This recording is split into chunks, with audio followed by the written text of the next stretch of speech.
they could be sending out a text message that has one word in it that's turning every single one of their customers off. You're gonna say these leads suck because it's the same problem I had with Facebook leads, right? I had 30 or 40 leads coming in. They weren't ready for me to close them.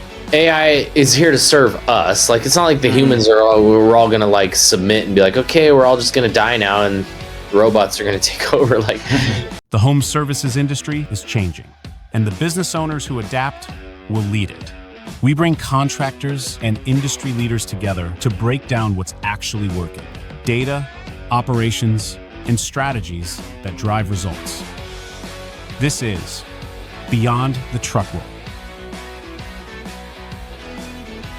Welcome to Beyond the Truck Roll. My name is Wes Friednash. I'm your host here at SmartAC. Today we have an awesome guest, Ryan Fenn from Chiirp. Very excited. We're going to be talking all about speed to lead, how to manage leads, and how to make sure these leads turn into actual revenue.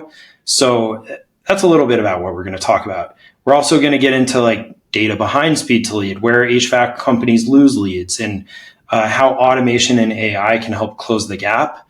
Ryan, first of all, thank you for joining today. I'm really looking forward to this conversation. yeah, of course, Wes. Thanks for having me. Honored to be here. Thank you. Yeah. So what's Chiirp's story? Yeah, so like you said, Wes, my name is Ryan Fenn. I'm the founder here at Chiirp. I started about 7.5 years ago. It was built because I'm not a software guy. I actually come from the trades. I grew up with my dad building homes, custom homes for people. So he was a general contractor, and so I've been in that world. And then when I was when I first had my first son, about he's 15 now, so a little over 15 years ago, had my first son. I wanted to start a business. I didn't have any money. I had $500 in the bank, and I wanted to start a windshield repair business. I had done it for a guy for a little while, and saw that it was like a way that I could make money, feed my kids. I didn't finish high school, so I don't have a degree or anything like that to just go get a job. And I started selling windshield repair. I used that money that I had to buy a kit, and I started selling windshield repair door to door. And I would get a few deals in the afternoon. People would get home, knock on the door, and I'd just say, hey, I know I do windshield repair. I'd love to check your windshield to see if you have any. And people would let me do it. And I'd get like 3 or 4 windshield repairs a day. And on average, I get paid about $60 a repair. So I make a couple $100 in an afternoon. And that was like great money for me at the time. 15 years ago, it was, just me, my wife, and my kid. We had this little tiny apartment. And I did that for a whole summer. And then I went back to see my parents. I live in Utah now. I'm from California, and I went back to see my parents in California, and I saw this girl washing windshields at a gas station as people were coming in to get gas. And I was like, I wonder what she's doing. So I kind of looked over, and she had a shirt on that said Chiirp Repair. And I was like, oh, she's smart, because she was getting the people to come, to her. And so I'm out there knocking doors. I see her doing this, and I go, holy cow, that seems like a really good idea. So I go back to Utah, and I go to a gas station near my house, near the apartment I was living in, and go up to the guy, the owner. His name was Mike's Chevron. And I told him what I want to do. I said, hey, listen, I want, as customers are coming in to get gas, I want to wash their windshield and just greet them. And then if they happen to have a chip in their windshield, I'm going to offer that service. But the benefit you'll get from it is that, all your customers will be stoked because they got their windshield washed for free as they get in gas. It's like a little bonus for coming in to get gas. And it worked beautifully. That first Saturday that I worked there, I made $1,200 Nice. doing windshield repair. So I was like, more than a few hundred. Yeah. Super stoked. And I wasn't out knocking doors, right? It was all in one spot, and it was great. And so I did that all through the winter, in the cold, snowing. We were out there washing windshields and getting chips, getting repairs. And then I had the idea to create. I did this for about 4 years of doing windshield repair, and we got into like dealerships, and we had like 8 gas stations going, and it was a great business. And I got the idea because I always want to expand. I always, never, as an entrepreneur, never, it's never enough. You always want to go bigger. And so I had the idea I saw windshield repair as a great opportunity for people that want to start a business, a really good like starter business for entrepreneurs that want to start something. So I got the idea to build an online course, how to start and grow your own windshield repair business. And I started posting in groups on Facebook, posting on classified ads, different places to tell people that I did this, to get leads. And people started signing up. I started selling windshield repair kits, and they were buying my course. I charged $3,000 for the course, the tools, and coaching for the year. And it worked really well. And I was getting deals. And of course, I wanted to go bigger and bigger. So I started running Facebook ads.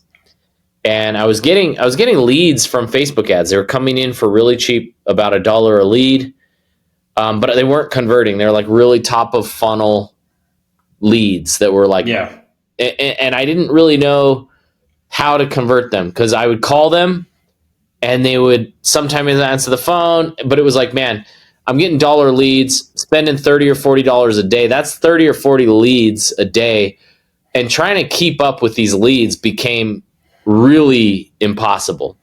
And so you'd get like the low hanging fruit, right? You'd get the few here and there that would convert, like just like off the cusp, like right off the first call.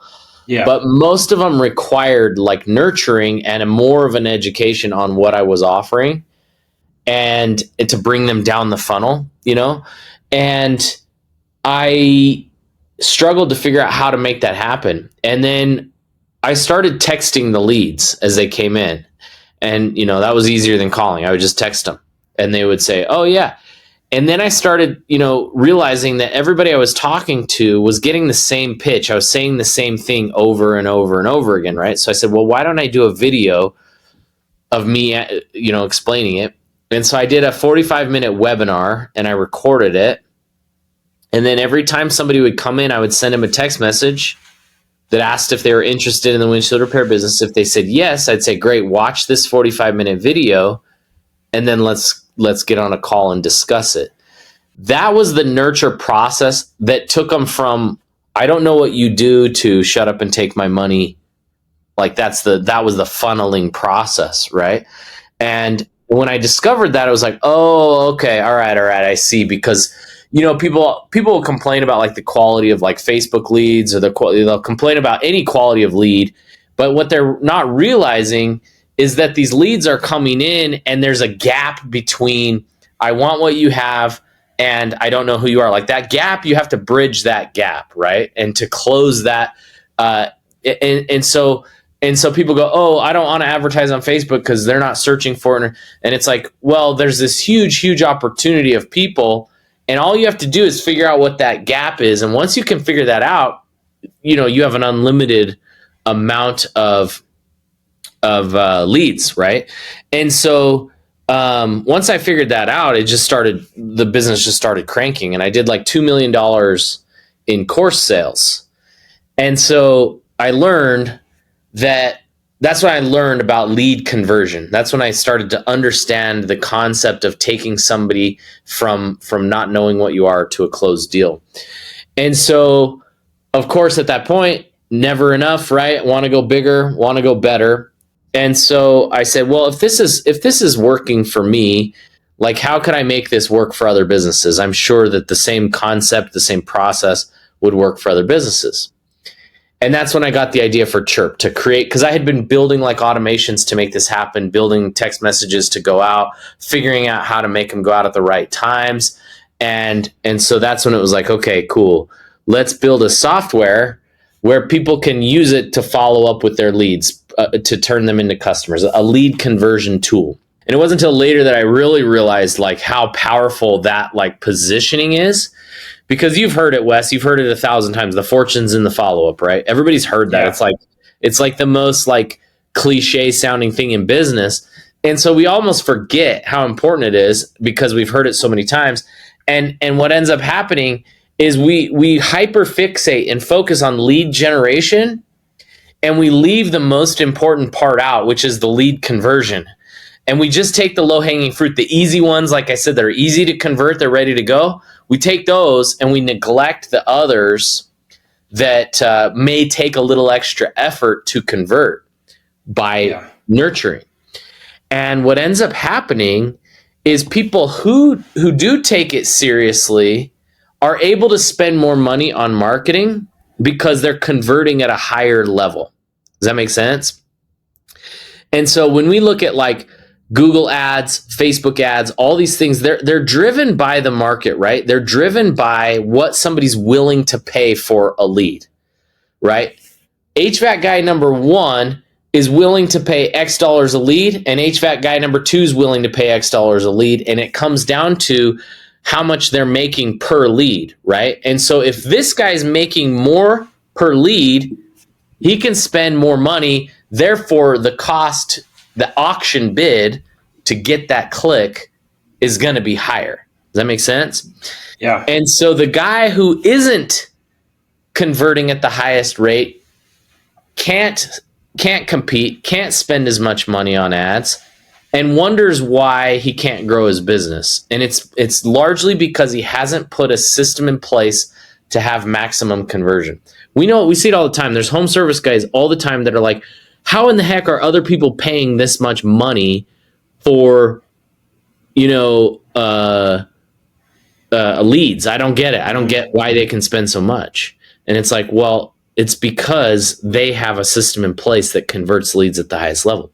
So what I didn't realize as I was building Chiirp, that I was building something that solved that problem for people. And that's been the biggest. We struggled with Chiirp for about 3 or 4 years to find what we call product market fit, where, we were selling it to everybody, right? We were selling it to real estate agents. We were selling it to restaurants. We were selling it to, we even had like e-commerce brands. We still have some of our original customers from 7 years ago. We have a guy that sells knives. He uses it, like he makes homemade knives and sells them. So we were selling it to everybody, right? And Sounds then like a sharp guy. Good one. Or Dole, we don't know. So what I did, so I'm selling it to like anybody, right? And we struggled because, you have the dentist over here and the real estate agent over here, and they're going, well, cool. And I say, oh, this dentist is doing really good with it. And the real estate agent's like, well, I don't care what the dentist is doing. Tell me about other real estate agents. And I'm like, well, this restaurant's doing it. And so we didn't have what you call a niche, right? We didn't speak anybody's language. And so we became kind of this generic Walmart version of follow-up. And it wasn't until some home service guys had bought it and they started using it, and they started to talk to me and say, hey, if it did this, if we could integrate with this here, with House Call Pro or Service Titan, if it could, I could trigger, because like for me, it was all about speed to lead and follow up on those leads, right? When these guys came along and we started to kind of poke holes in the customer journey, we started to learn that there are several points along that customer journey where a business can lose a lead, right? It's not just at the beginning. It can happen all along. And if you don't have the right things in place, you just have kind of this leaky system.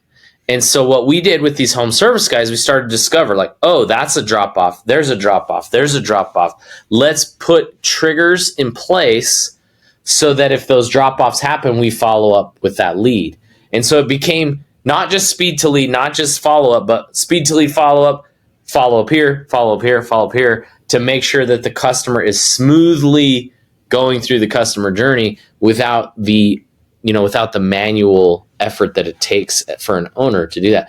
And so once we discovered that was about 3 or 4 years ago, we built these integrations, and that's when you can see kind of in our graph of revenue. It's kind of like this, and then there's like this point where we discovered that our revenue just hockey sticked, and now we've become the leading home service follow-up automation lead conversion tool used by the biggest brands in the industry. A1 Garage Door, Gettle, Eco Plumbers, all the big private equity groups, all these big companies use us because we discovered that one little part from lead to sale has holes all through it. And if we can plug them, you become unstoppable, because now you can afford to spend more than the next guy and you can dominate your market. So that's a very condensed version of the last 15 years of my life, but that gives you a start. So, well, I think you touch on so much of the things we're going to dive into today. So that overview is really helpful. And every time I've heard your story, I'm always fascinated by it. Listen, you just talked about how you turned like door-to-door sales into home services empire, I would say. So kudos to you, and it's a great story, and I love hearing it every time. Thank you. So first question here is, when you're looking at the lead funnel, some of these gaps that you hear about that you've touched on briefly, the first gap I can kind of think of is speed to lead potentially. Would love your thoughts on that. Yeah. So speed to lead that's kind of like the first problem we solved when I was doing this with the Facebook leads, right? Back in the day, it was like, the first thing is if somebody submits their information or requests information, if we're not contacting them very quickly, the chances of converting like plummets instantly. And so we discovered that if we contacted them within a minute, they would convert better. And there's a study done by Salesforce. This was done like 10 years ago, maybe more. And so it's probably even worse. But at the time they did a study across millions of form fills. And they found that those that were contacted within a minute converted almost twice as much as those that were contacted in minute 2, and then twice again as those that were contacted in minute 3. And so from minute 1 to 3, you're losing like more than half of your potential with your leads, which is like... Why? Why do you think that is? We have extremely short attention spans, for one. And so when we submit information online, we're so heavily inundated with other things on the internet. Our attention can be grabbed very, very quickly, right? And so you have an opportunity when somebody submits their information, you have an opportunity, you have somebody's attention, but you only have it for that short amount of time. And so if you don't capitalize on that, somebody else on the internet who's trying to get their attention is going to get their attention, or somebody else in the real world, like something, they can submit their information and their kids could yell and scream or get hurt or something, or something comes on the TV or they're driving or whatever. Any number of distractions can creep in, and the longer you wait, the more the bigger chance of a distraction happening, right? And then especially if you're in like an emergency situation, or if somebody's really wanting, like if we talk about HVAC or plumbing, where it's like, really important. Like if I search you on Google and I look at your website, I submit my information, and I don't hear from you. How far away is the next HVAC guy? He's only one click away, right? Yeah. So I can move right out of that into the next guy. This counts for form submissions. This counts for missed calls, abandoned calls, any website chat functionality, anywhere where somebody is requesting information and you didn't get them on the phone, you've got to contact them very quickly. We see like missed calls is huge. That's one of our hugest like revenue drivers. You miss a call, and I'll give you a perfect example. my son threw a baseball through my window. And he came to me, pale as a ghost, and was like, "Man, I threw my ball through the window." And I just kind of laughed. I was like, "Don't worry about it. We'll figure it out."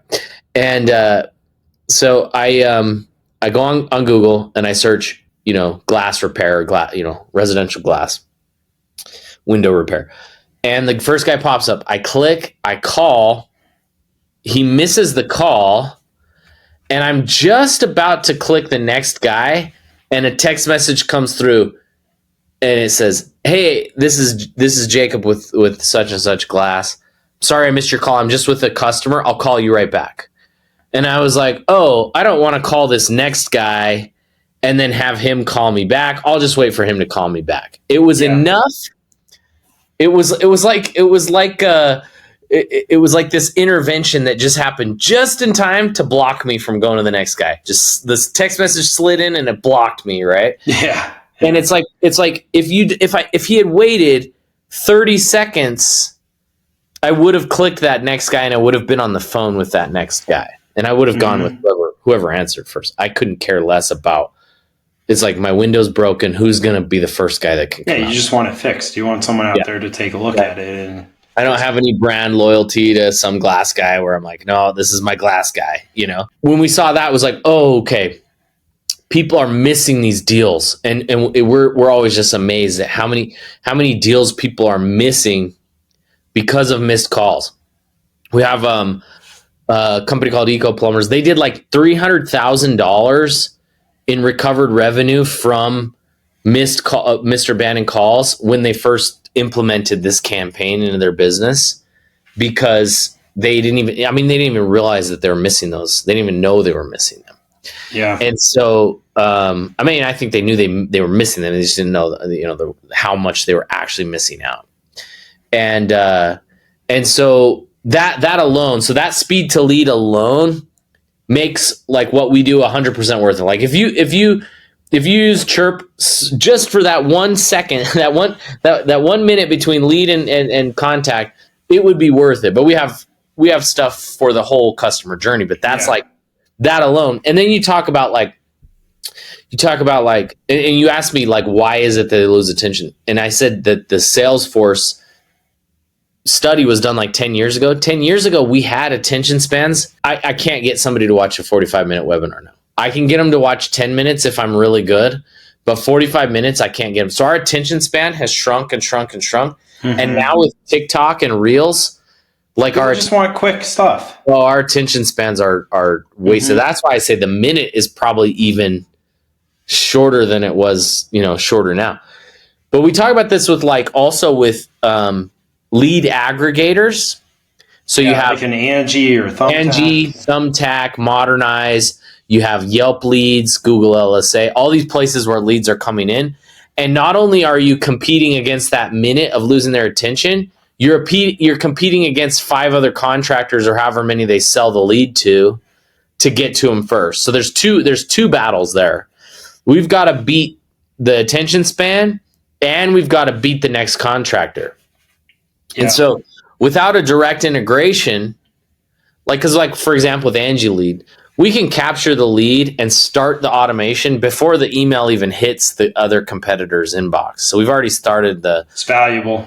Yeah. So like Angie Lead comes in, text message goes out, and it's like, oh, they're the first one to get it. Cool. Or we're now starting to outbound AI voice, where it's like an outbound AI voice that's answering the phone, that's calling and saying, hey, we got your information.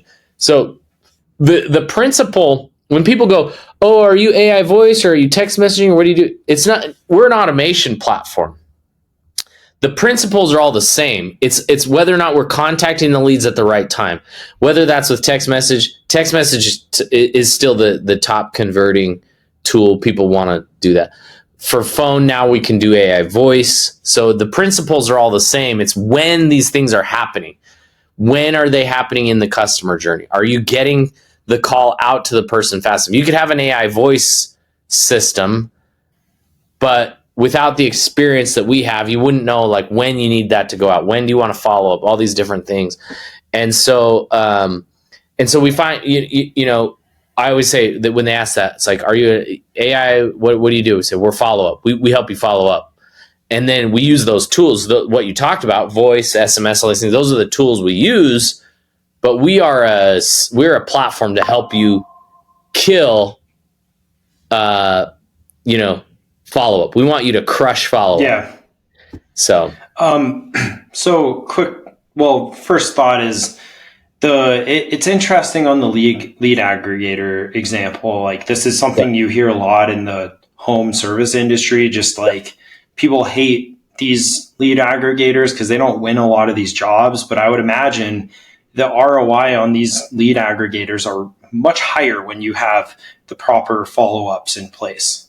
Well, it's the difference between whether or not it's even worth doing or not. Right? Because it's funny because everybody's like, oh, Angie leads suck or Thumbtack leads suck or whatever.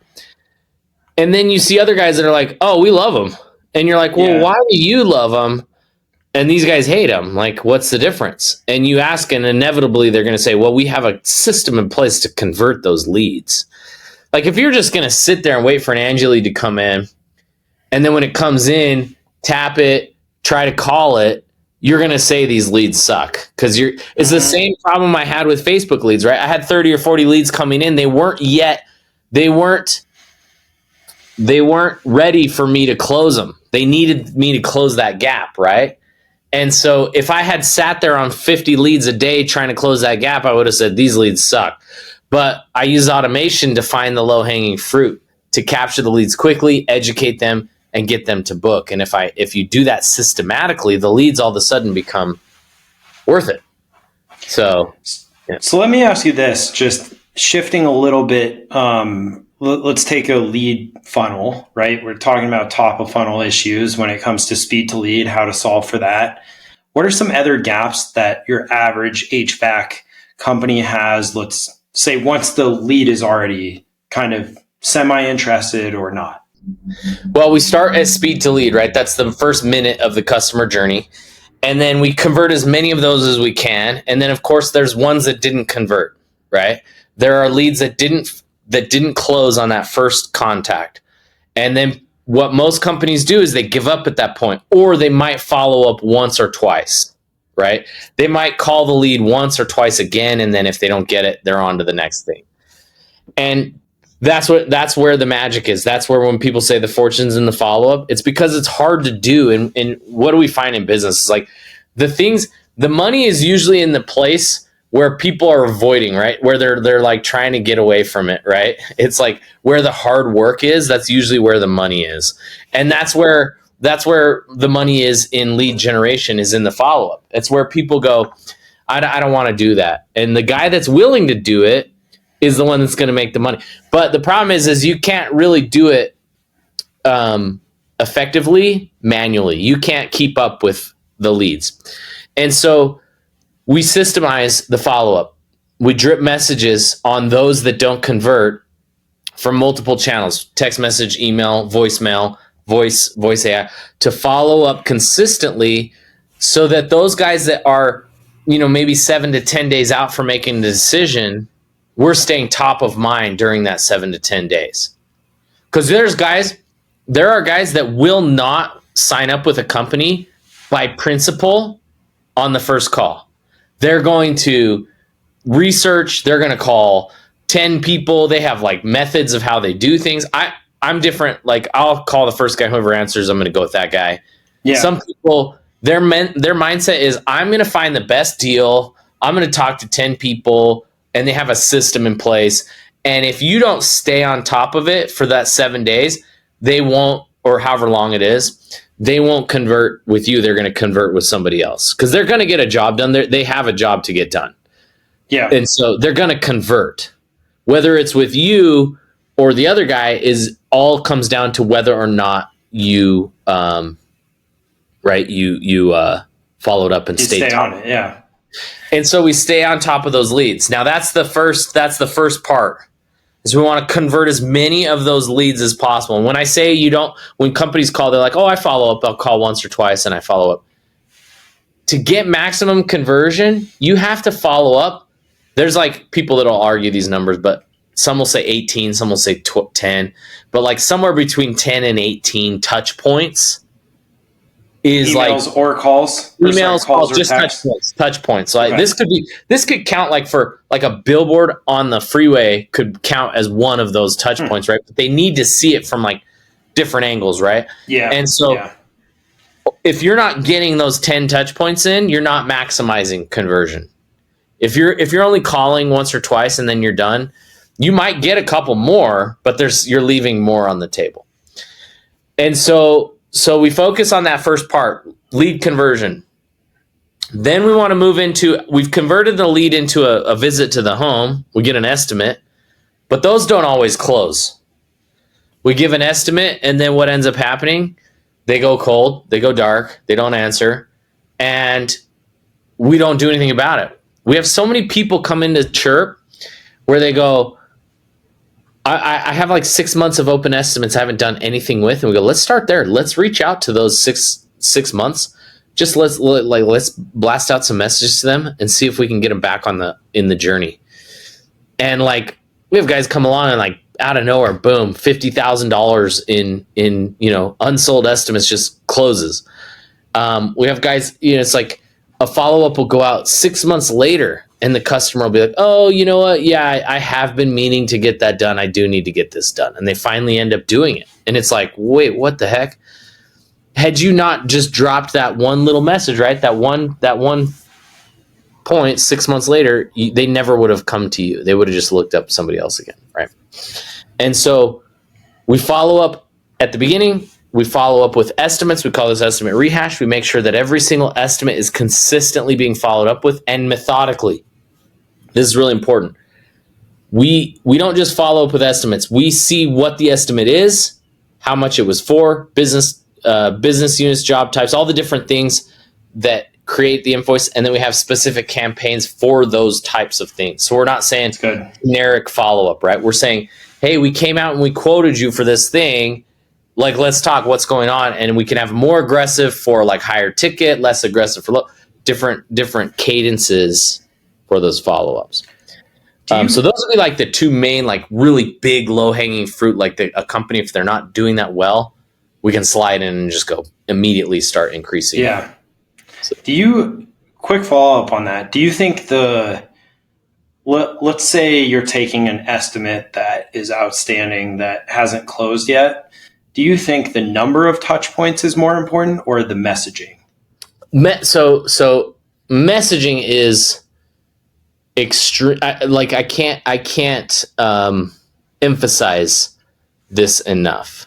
If you just say, "Hey, I'm following up on that thing," that's like, "Oh, I'm following up. I did the job." You have to think that words are everything, and it's like, as a copywriter, as a marketer, as somebody like who's studied this and understands it, like the right words can change everything, right? They can change whether or not somebody becomes the president of the United States. Like it can go like this way or that way, right? Just based on like a combination of words, right?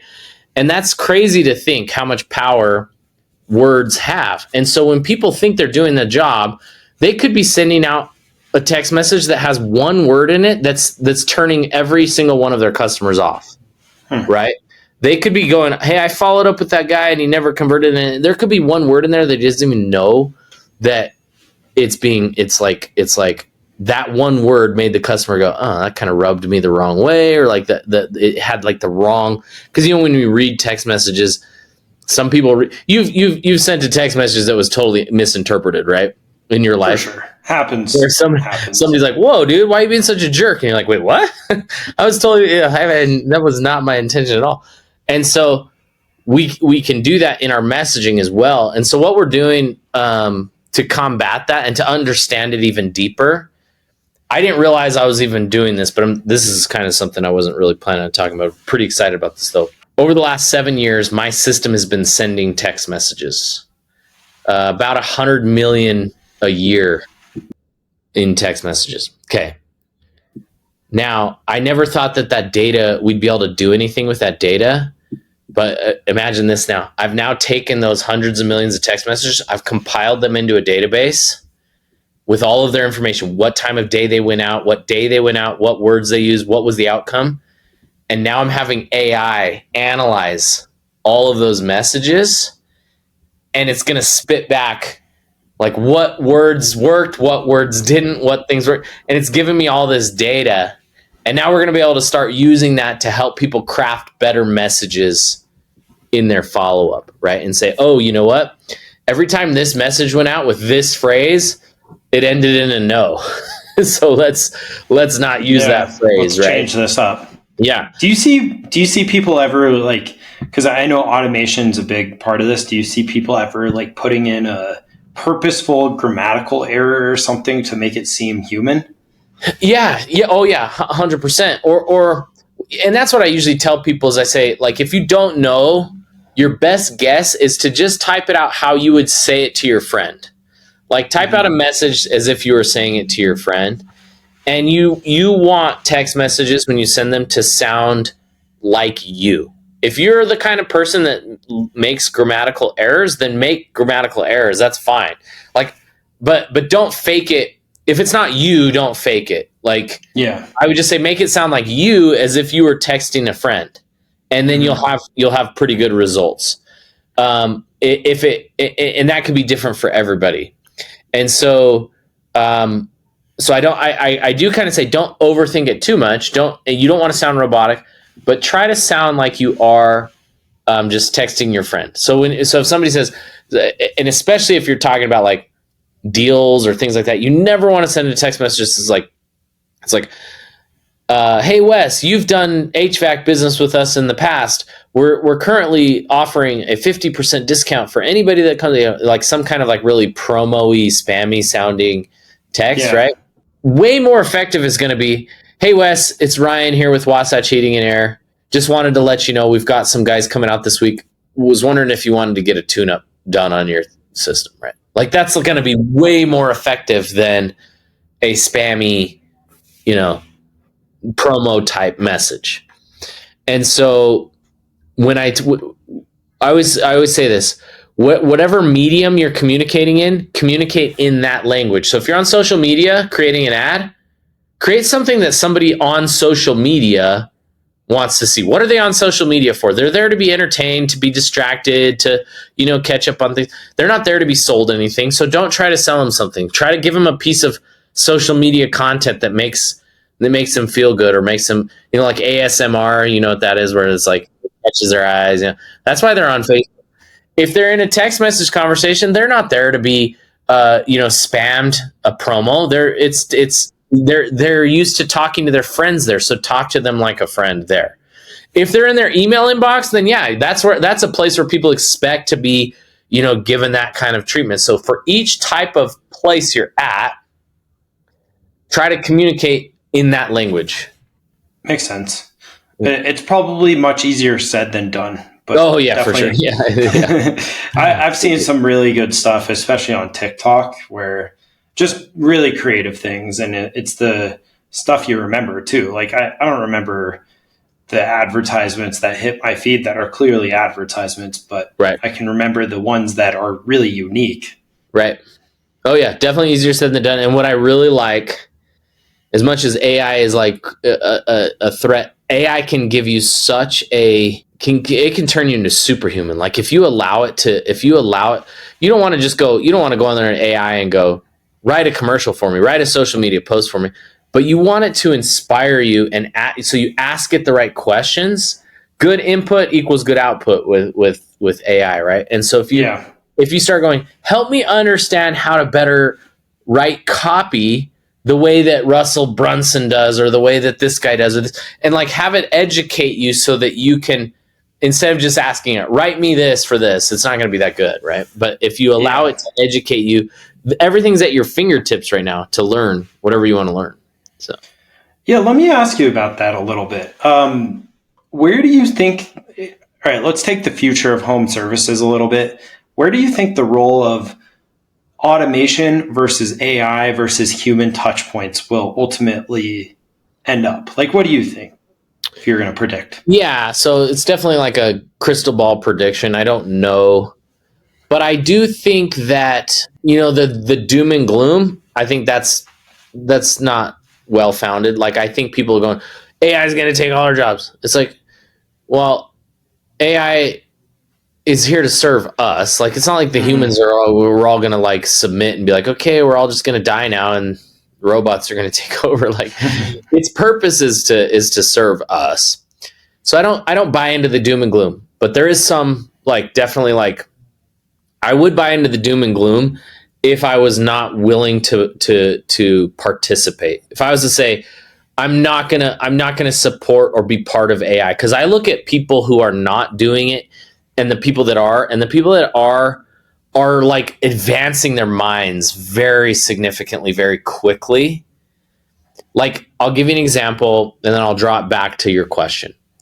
My dad, he's, an older guy. He's in his late 60s. He's been a home builder his whole life. He's built some really beautiful multi-million-dollar homes, and really good project manager, really good contractor, really good eye for detail. Something I never had, as far as I didn't like doing that kind of stuff. He came to me 6 months ago and he goes, I got to be done building houses. I don't want to do it anymore, but I do want to keep working. I'm not the kind of guy that's just going to stop working. And so I said, sit down on Chat GPT and this is what I want you to do. Sit there and say, I am a project manager. I've been building homes. Tell it who you are, and then say, I want to work for my son's company, Chiirp. I want to be a project manager for software. I need you to bridge my education between what a project manager for a general contractor does and for software. And for a month, he allowed ChatGPT to teach him how to take his experience as a general contractor and develop a new way of doing things over here. And now he's like crushing it here. He helps. So he works with my engineers and manages all the projects. And it's like he did, it's like this amazing. But then I look at older guys that aren't embracing that, and it's like, how are they going to reinvent themselves in a world like this, right? So the point I'm making is, people are embracing it. They're going to take it. They're going to run with it. And if you do, you're going to do really well. But at the same time, I think we're going to get pushback in home services and in any business where people are going to appreciate some level of human interaction where they're not, I don't think we're going to get to the point where it's like, I went with this company because, the AI answered the phone, booked the job, sent out a robot, and the robot did the job, and there was zero human interaction, right? So we're finding that there's a blend, right? There's a certain amount where we have the right amount of AI and the right amount of actual human interaction. I think that's my prediction, is where it's going to go.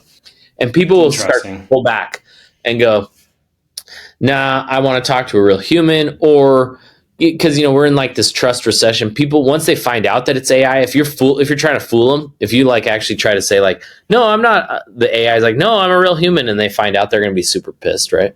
Yeah. And so I think it serves a purpose, and it's there and it's good, but there's going to be a good blend. The right blend is going to prevail. That's a guess, but I would agree with that. I think that I wonder if we'll get to a point where the consumer becomes, I think you have a certain type of consumer right now that's like very anti anything AI. And I don't think it's a very popular type of consumer right now, but I wonder if we get to a point where if a consumer finds out, or a potential customer, that leveraging any sort of AI in a company, and they just won't buy from them anymore. Right. It's probably a small group of people that would do that, but I don't think it's the overwhelming amount right now. Yeah, and I think if you do it in a way that's like, it's like, hey, look, we're the robots are doing like the boring tasks, the booking, the jobs, that kind of stuff. Yeah. And the humans are coming. And I think that's the blend where it's like, okay, I'm still having a relationship with these people, but I understand it's like, yeah, you booked the job for me. Cool. I don't even think we're going to get to a point where we don't even talk on the like, all booking just happens, right? Where it's like, there's no, and so, and then the real humans show up. So that kind of separates out the two. And I think there's a happy medium that we're all going to find. I don't think it's going to go any one way or the other, where no AI at all. If you use AI at all, you're out. And then these guys are going, it's all AI 100%. The guys in the middle, I think, are going to do well. All right. Well, I want to get to a segment here where I just rapid fire, if that's okay. Yeah, just ask you a few quick questions, give me rapid fire responses. So I have a few questions here. First question, what is an ideal first response time? Less than a minute. Okay. So 30 seconds. 30 seconds is the best. 30 seconds? Okay. Next question. What is one thing an HVAC company can do in the next 30 days to improve their lead process? So pretty obvious, systemize speed to lead 100%. That's where you start, is make sure that you're not waiting on any leads to be contacted, and then that you're systematically following up with those leads for at least 14 days after the fact. Okay. Next question. What is the biggest myth when it comes to speed to lead?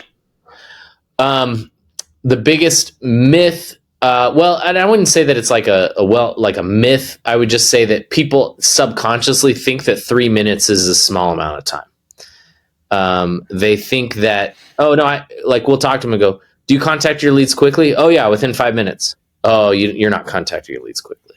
So. Not quick enough. Yeah. Yeah. And then last question in this segment, what is one metric every HVAC owner should track? One metric that every HVAC owner should track as it relates to this conversation. It's lead to conversion. So our lead to estimate. So how many leads did it take to get a sit down estimate in the home?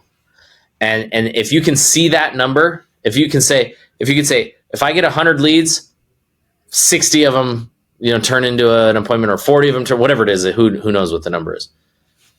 I can improve on it, but if I can't see it, I can't improve on it. And it's, you can't set goals. You can't be like, okay, this month we're at 40%. This month I want to be at 45. Let's do what we got to do to get to 45. And people aren't going to put in the work and effort to improve. What you can't see, what you can't track, you can't improve, right? What's a good metric there based on what you've seen with various HVAC companies? Like the actual numbers? Yeah, like what is something someone should strive for? Well, that's like that. I couldn't really say, because every business is so different. You have to determine that number within your own business, because every market is different. But you do need to know. You need to say. And then, like, if your Angie leads versus Thumbtacks can be different. If you do LSA leads, can be different. They're all different. But you have to find your baseline. You have to find what that metric is in your business and improve on it. So. All right. Well, this has been a great discussion today. I really appreciate you hopping on, Ryan. For people that are listening, where can they learn more about Chiirp? So, Chiirp.com, obviously CHIIRP.com. We do a free, what we call a revenue optimization analysis. So we have this whole cool thing built out. You come over, you give us some information about your company, and we have all these cool AI things that are going to go to work, and they're going to help you analyze where I talked about these holes in your business are, and we're going to help you plug those holes. And so so even if you leave, like if you come to Chiirp, we'll give you that revenue analysis for free, and then you can do whatever you want with it. Ideally, you'd come to Chiirp, but that's the idea. Yeah. But it's still a free, cool thing that you can get, and it's good to have. So Chiirp.com. Awesome. CHIIRP. Yeah, two I's. Do the revenue optimization project analysis. And then analysis. Yep. And then last question for you. What is this? What is the thing in the background with the X? Oh yeah. So I mentioned Russell Brunson earlier. Russell Brunson is one of my favorite marketers. He owns a company called ClickFunnels. It's one of he built one of the first softwares to create marketing funnels. And I made $10 million through. Hell yeah. And so I get that. So awesome. Yeah. I had to ask. I've been wondering the whole time. So thank you for sharing. It shows that I've done $10 million in funnels in leads. So all right. That's if anything, that should tell people they got to follow exactly what you did. Yep. I know a thing or two. So Yeah. Well, Ryan, thanks so much for joining on. It's been a pleasure talking to you. Wes, thanks for having me, man. Appreciate it.